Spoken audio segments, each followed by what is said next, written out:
fortunate one. Paradise must be won. Paradise must be won. Each day and each night, through darkness and through light, cry it out to the world. Spread the word. Spread the word of Islam. Assalamu alaikum wa rahmatullahi wa barakatuh. Welcome to the program. I'm your host Musa Cerantonio, and I'm here with Sir Iqbal Sacraine from the UK. We're going to be looking at the topic of assimilation and integration. A brief background about our guest, Iqbal Sacraine, is that he is by profession an accountant, but he's also been a community and social worker in the UK for the past 30 years. Brother Iqbal has also been the chair of Muslim Aid, which is an international relief organization which operates in over 70 countries. The brother also is a senior advisor to the Muslim Council of Britain, of which he was a founding Secretary General. Now, my brother Iqbal, just to start off with, looking at assimilation and integration, how can we define them and what is the difference between the two? Jazakumullah khairan, Brother Musa, for inviting me to this program. The subject of integration and assimilation is quite important because there is a confusion when we talk about integration and assimilation. What really do mean? Because to us, integration, there is no problem. Yes to integration, but no to assimilation. Integration, when we decided to live in a society which is where we were not born, and particularly those who had migrated into the West, into the UK, into other parts of Western European countries, there was a clear understanding that we are moving into a country which has got different traditions and culture, and sometimes even different laws. And one accepts that one has to abide by the law of the country. So that is an important aspect of your integration, that you accept the country you're moving into it, and you respect the laws of the country. Then the issue of the certain traditions of the country. For example, education. It's compulsory to go into education at a young age.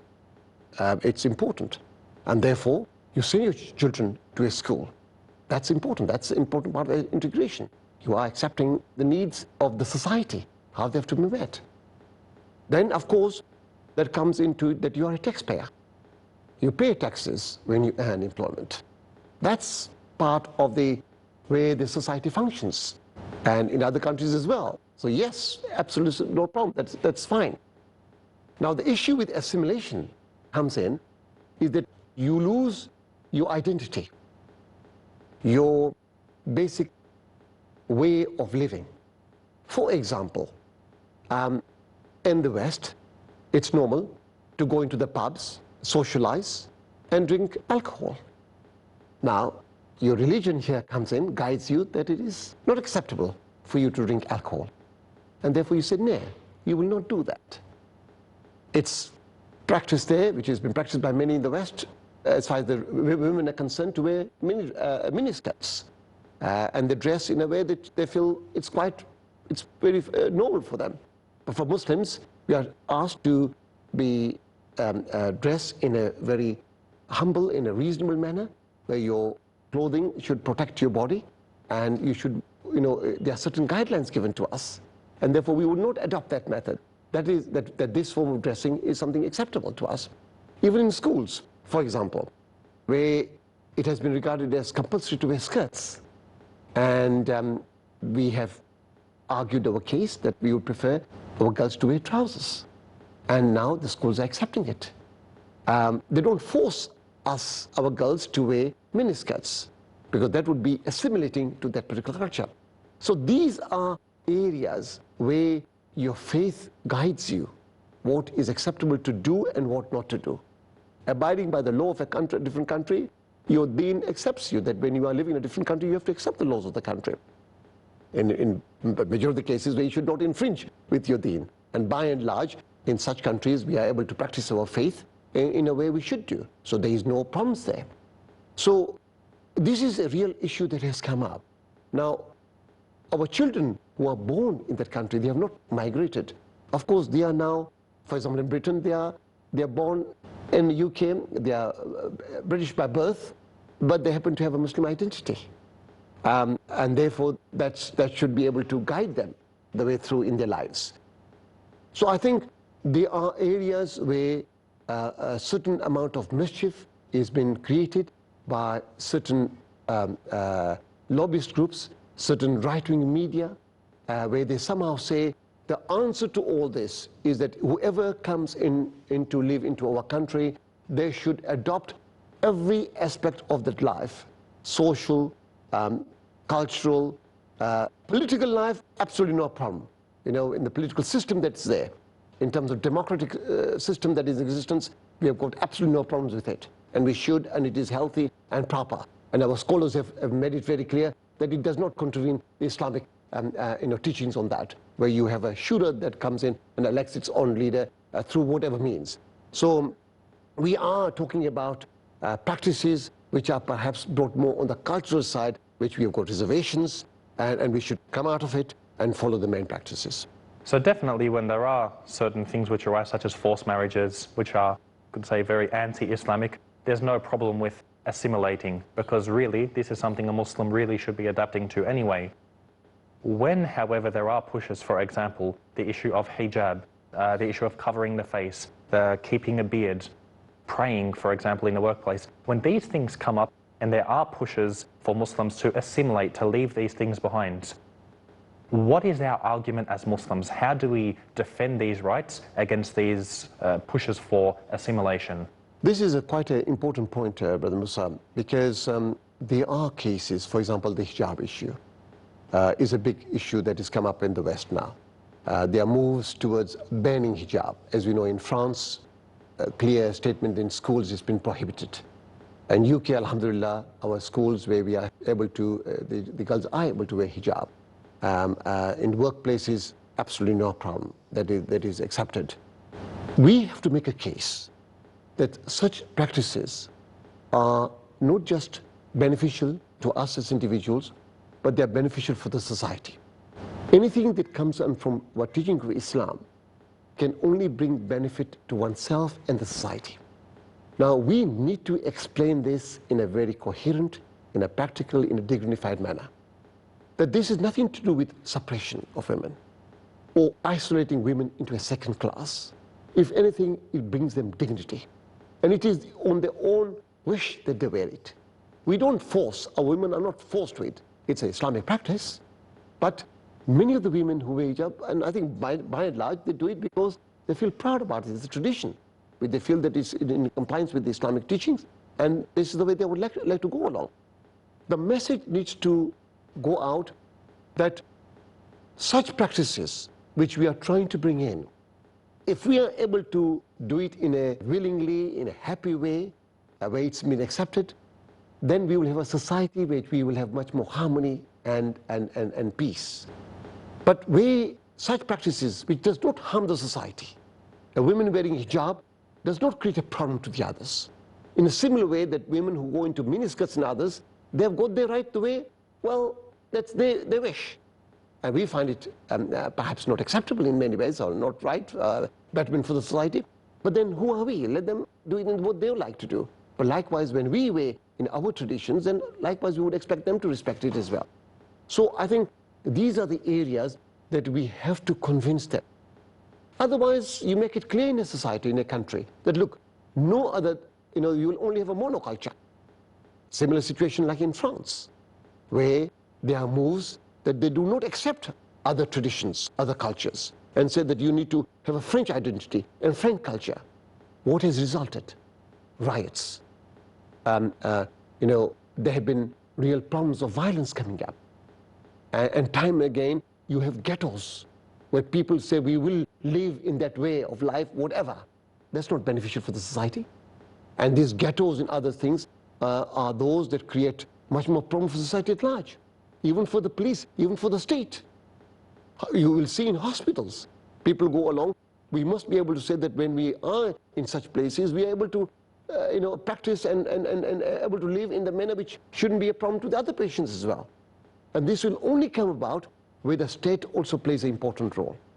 And therefore, the laws of the country should be such that they should not prohibit activities or our actions which are not harmful to the society. So that's an important aspect as well. Indeed. Looking at the example of hijab, which you did bring up, some have suggested that there might be a malevolent push behind some of the forces of assimilation. And the example is brought up with a hijab of, for example, the nun. Whereas the nun is able to continue covering herself as she wishes to do by her own choice. But for some reason, people are looking at the Muslim woman who's saying that she shouldn't be able to cover herself. And there's a bit of a contradiction there that people are seeing as apparent. We're going to go to a short break, inshallah. After we get back, we can perhaps look a little bit at the idea that there are malevolent ideas, there are people who have hidden agendas in the forces for assimilation. So inshallah, as I mentioned, we're going to have a short pause here, and we will see you, the viewers, inshallah, after a short break. Wassalamu alaikum. Spread the word of Islam, Islam. Assalamu alaikum wa rahmatullahi wa barakatuh. Welcome back to the program, where I'm here with Sir Iqbal Sacraine, looking at the topic of assimilation and integration. Now, I did mention just before the break the idea that there might be some malevolent ideas, people, or hidden agendas behind the pushes for assimilation. What are your thoughts on this? I think there is some real concern that those who are really pushing towards this program of assimilation primarily mean that the focus of religion comes into a private concept. Because as we have referred time and again, that Islam is a way of life. It's something that cannot simply be practiced in homes and in our own privacy. It's there that enables us to practice our faith outside as well. Now, when we practice our faith outside, there are certain ethics, certain standards we maintain. Hijab is one, that they need to put it on, women when they go out to work. Muslim, when they've got the beards, it's fine, the sunnah of the Prophet ﷺ, there's absolutely no problem with it. Performance of prayers, when time comes in, they want to carry out the prayers, which are important, and they can negotiate with the employer the timings, and all this is done. Now, if we were to bring in this concept of assimilation, basically what they're saying that all this thing should really cease. And this is where it becomes an impossible situation for Muslims. Because we cannot, yes, we are willing to live in a society, as I said early on, respect the laws of the country, follow the education system, go through the health system, absolutely fine, absolutely no problems into it. But there are certain aspects of our daily, our doings, which we want to do in a manner that is beneficial to me and the society. And this is particularly to do with our beliefs. The type of food we eat, we should have the freedom and to do what we want to do. There is no particular type of food that we have to force to eat just because we happen to be in a particular school or so. There are things that we can differentiate what is right for us and what is not right for us. So that, again, is an important aspect of it as well. The difficulty we sometimes face is through the media. Because when they pick up some isolated examples of individuals whose behavior does not fall in line with the norms, then they somehow get concerned that this is an alien culture that is there, and therefore somehow link it with our faith. And we need to come out into the open and say, well, as long as it's not permissible Islam, that is culture which we also abhor and we are not part of it. So we should not give any oxygen to these elements in the media who are time and again looking for opportunities to demonize faith and argue the case for assimilation. That if you want to live in our society, in our country, and particularly those who happen to be of a different racial group, the emphasis on them is greater. And in the UK, recently we found that individuals coming in from East European countries who happen to be of white background, white racial background, their traditions and cultures are different. And this has been pointed out as well. Okay, look, their practices somehow which are not in line with the main sort of mainstream. What happens then?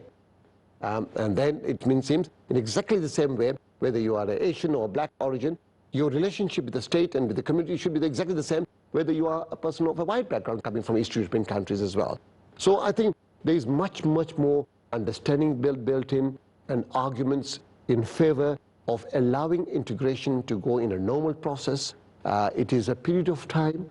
Again, we must accept it will not be much of a problem for a generation that is born and bred in the countries in Britain or in other parts of the Western Europe, but much more of a problem for people who had migrated. And of course, these are now elderly generation. They come from the background. The other point came in is about speaking of the language. It's absolutely necessary. It's essential that if we are in England, we should speak English. Of course, how else will we be able to communicate with the society in which we live in? So we are fully in favor of that, but we need to provide provisions for that. Elderly who come in, how the state needs to provide facilities in colleges and schools for them to come in and learn the language so they become good citizens of our country. The issue of citizenship is absolutely essential when you talk about integration and assimilation. You can only be a good citizen if you are able to live in peace both outside and inner self as well.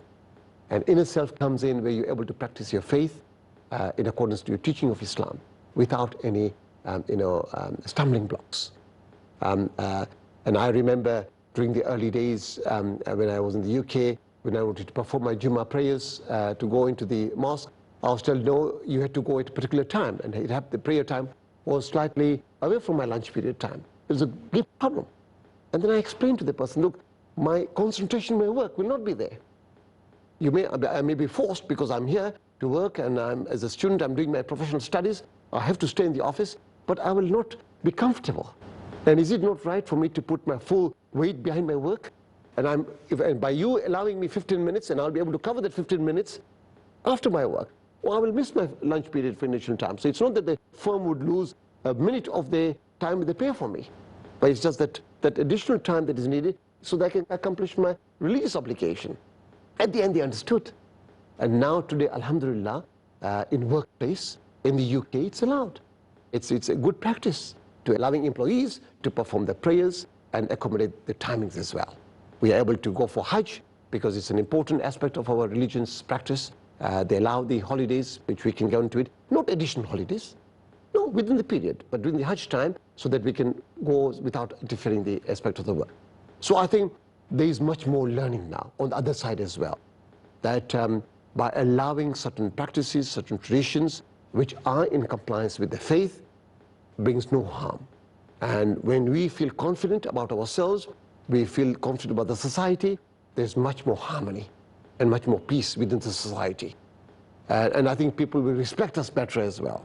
And people who have no identity of their own, if they have a case where they totally assimilate, they lose themselves, their names are anglicized, they have got no problems in going to the pubs, Muslims going into practices which are prohibited, which are haram to us, then we have seen that such people are not accepted in that other tradition as well. I mean, I can never be a white person. My skin remains brown as it is, and I should be proud about it, what Almighty Allah has given to me. So by assimilating into a different culture, a different tradition, foregoing myself, it may just be a superficial and an artificial way of looking at it, because the other side would not accept, because there are certain differences, and we have to accept that Almighty Allah has created us in different cultures, different traditions, so that we understand the communities better. And the Quranic verse is very clear on that. And we must respect that, they are there, Allah, otherwise Almighty Allah has created. Allah could have created everybody under one color, one height, one sort of features, but no, that's the diversity, that's the beauty of Allah's creation. And we must be proud about it, and each one of us must be freely able to practice that as well. Indeed. Now, as you did say, we do have differences, we do have different backgrounds, we do have different cultures, and part of multiculturalism, the benefit that we see is when they do come together, they support each other, they add to each other. For example, cuisine is one common example. I mean, what would the UK be without Indian cuisine? It's really become like a staple meal for the average British person. Now, there are all of these beneficial points, and these are some of the things which would help the common people realize that there's no need for assimilation because of all these good points coming.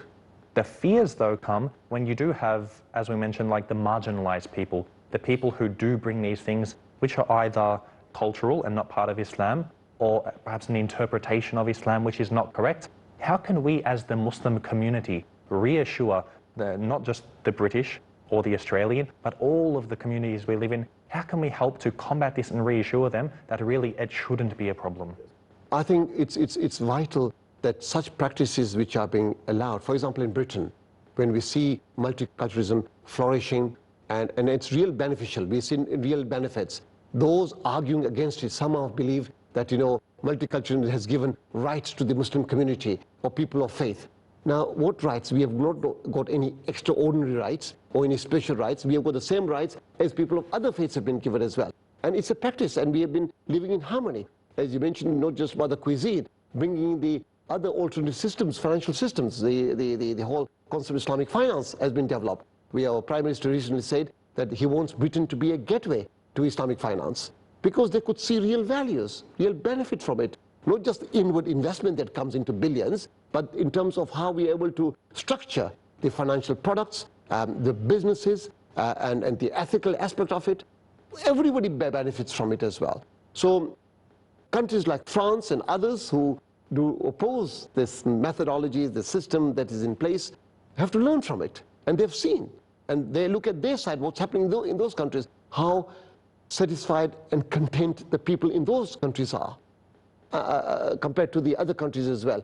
And I think we have a responsibility to ensure that this cultural aspect, which sometimes confuses our deen, and sometimes this culture, because there are hundreds of culture, from people coming from hundreds of countries coming in, and there are people of Muslim background with different cultures.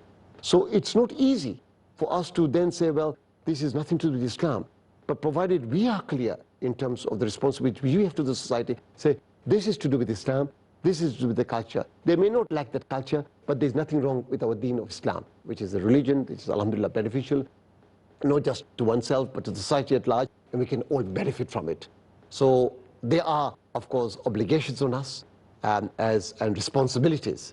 When we say we live in a society, multicultural society, of course, we have a tremendous obligation to the society in which we live in. There are responsibilities as well, you see, that we feel both on us and on the others as well. So there are duties likewise, which we have to discharge, to ensure that, no one is being treated unfairly and unjustly, but that we all can participate in a very positive way. Indeed. It's been very beneficial to hear you bring up all of these points and even lessons that we can take from the example of the Muslims in the UK. I mean, they've been there for quite some time. For people, for example, in Australia, where Muslims are still rather newcomers, or in the US or many other places. So I think it's good to take some lessons from what you've been able to bring and something of a success story as opposed to other examples that we brought up. And inshallah, it'll be something beneficial for us to adapt and so that we will have positive integration and not forceful assimilation. So I thank you immensely for joining us on the program, Sir Iqbal Sacraine. It's been a pleasure hosting you. Jazakallah khairah, may Allah reward you immensely. And thank you, the audience, for joining us. We hope that you enjoyed the time as much as we did. And inshallah, we'll see you again on our other programs. Wassalamu alaikum wa rahmatullahi wa barakatuh. Spread the word, oh man. Spread the word of Islam. Oh, fortunate one. Paradise must be won. Paradise must be won each day and each night, through darkness and through light. Cry it out to the world. Spread the word. Spread the word. Spread the word.